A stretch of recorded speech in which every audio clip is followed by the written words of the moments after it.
ہو جائیں گے۔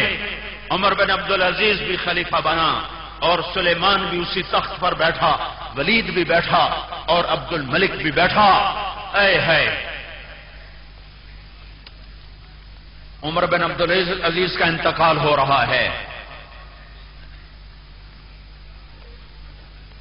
رجا کو بلا کر فرمایا میں نے 3 خلیفے اپنے ہاتھوں سے قبر میں اتارے، عبد الملک، ولید، سلیمان۔ میں نے ان کے کفن کی گرہ کھولی تو ان کے چہرے قبلے سے ہٹ چکے اور رنگ کالے پڑ چکے تھے۔ میں مر رہا ہوں، مجھے قبر میں اتار کے میرا کفن کھول کے ضرور دیکھنا کہ میرا منہ کدھر ہے، میرا رنگ کیا ہے، مجھے ضرور دیکھنا۔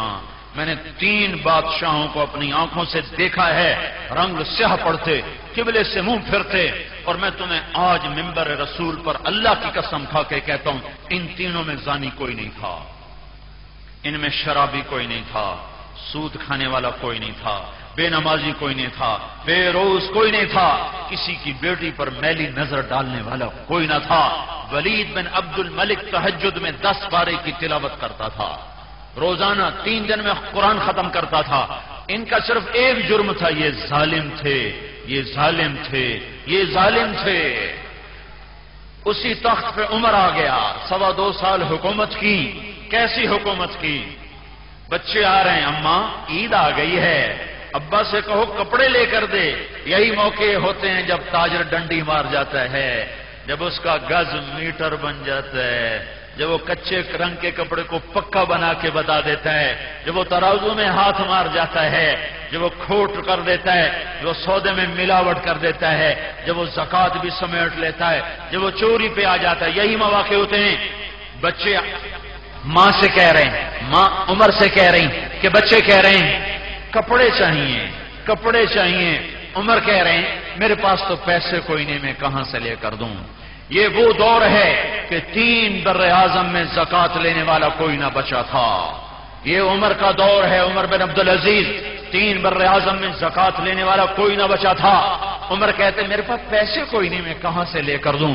ان کی بیگم کہتی ہیں آپ اگلے مہینے کی تنخواہ ایڈوانس لے لیں، میں اس سے کپڑے سی لوں گی اور میں روٹی کا خرچہ مزدوری کر کے نکال لوں گی، پر مجھے بچوں کی ہائے دیکھی نہیں جاتی۔ حضرت عمر نے فرمایا میں یہ کر سکتا ہوں۔ باہر آئے، خزانچی بلوایا، بھائی مزاحم، اس کا نام مزاحم، ہمیں اگلے مہینے کی تنخواہ ایڈوانس دے دی جائے، ہم نے بچوں کے کپڑے سلانے ہیں۔ وہ کہنے لگا آپ 1 مہینہ زندہ رہنے کی ضمانت لکھ کر دے دیں، میں اگلے مہینے کی تنخواہ دے دیتا ہوں۔ عمر چپ کر کے واپس آ گئے۔ بیگم نے کہا کیا ہوا؟ فرمایا بچوں سے کہہ دو تمہارا باپ کپڑے لے کے نہیں دے سکتا۔ ہاں ہاں، یہی لوگ تاریخ کا روشن سنہری باپ بنا کرتے ہیں، یہی لوگ عزت کے نشان بنا کرتے ہیں۔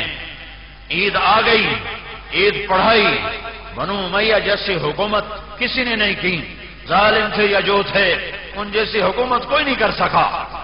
خاندان ملنے کے لیے آیا، بچے بھی ملنے کے لیے آئے، وہی پرانے کپڑوں میں۔ تو حضرت عمر کی آنکھوں میں آنسو آ گئے، فرمانے لگے میرے بیٹو تمہیں غم تو لگا ہوگا کہ آج باپ کپڑے نہیں لے کے دے سکا۔ تو ان کے بیٹے عبد الملک نے کہا اے امیر المومنین، امیر المومنین، نہیں نہیں، آج ہمارا سر اونچا ہے کہ ہمارے باپ نے خیانت نہیں کی، ہمارے باپ نے خیانت نہیں کی، ہم راضی ہیں، اس پر راضی ہیں۔ گھر میں تشریف لائے، بیٹیاں بات کرنے لگی تو انہوں نے ایسے منہ پہ دوپٹہ رکھ لیا، ایسے منہ پہ دوپٹہ رکھ کے ایسے بات۔ حضرت عمر نے کہا میری بچیوں کو یہ دوپٹہ منہ پہ کیوں رکھا ہے؟ تو گھر کی خادمہ اگل پڑی، رو پڑی، امیر المومنین تجھے پتہ بھی ہے آج تیری بیٹیوں نے کچے پیاز سے روٹی کھائی ہے۔ تو حضرت عمر ٹھس پہ کہ میری بچیوں کوئی باپ بیٹیوں کا غم نہیں دیکھ سکتا، پر میں تمہاری خاطر دوزخ میں نہیں جا سکتا، میں تمہیں حرام نہیں کھلا سکتا، حلال میرے پاس ہے نہیں، حرام میں تمہیں نہیں کھلا سکتا۔ آج یہ جا رہا ہے، جانے کا وقت تو آئے گا نا، آئیے جا رہا ہے۔ رجا کو بلایا، رجا جانے کا وقت آ چکا ہے، مجھے دیکھنا میرے ساتھ کیا ہوتا ہے۔ جان نکلی، جنازہ اٹھا، قبر کے قریب لایا گیا، ہوا کا جھونکا آیا، ایک پرچہ بل کھاتا ہوا لہراتا ہوا عمر کے سینے پر آ کر گرا۔ پرچے کو اٹھایا گیا، اس پہ لکھا تھا بسم اللہ الرحمن الرحیم براءۃ من اللہ لعمر بن عبد العزیز من النار، بسم اللہ الرحمن الرحیم، اللہ کی طرف سے عمر بن عبد العزیز کو جہنم سے نجات دی جاتی ہے۔ 3 بر اعظم کا بادشاہ اتنا بڑا سرٹیفکیٹ لے کے مر رہا ہو اور میں ایک دکان چلا کے جنت نہ لے سکوں، ایک فیکٹری چلا کے جنت نہ لے سکوں، دو چار کلے زمین کو کاشت کر کے میں جنت نہ لے سکوں، ہے افسوس۔ پھر کہتے میں نے قبر میں اتارا، پھر میں نے اس کی کفن کی گرہ کو کھولا تو میں نے کیا دیکھا، جیسے 14ویں کا چاند قبر میں اتر آیا ہو۔ سویا ہوا مسافر، تھکا ہوا مسافر جیسے گھر آ کے کھاٹ چین کی نیند سوتا ہے، آج عمر ایسا ہی سویا ہوا تھا کہ گھر آ گیا، گھر آ گیا، گھر آ گیا، چہرہ 14ویں کا چاند بنا ہوا ہے۔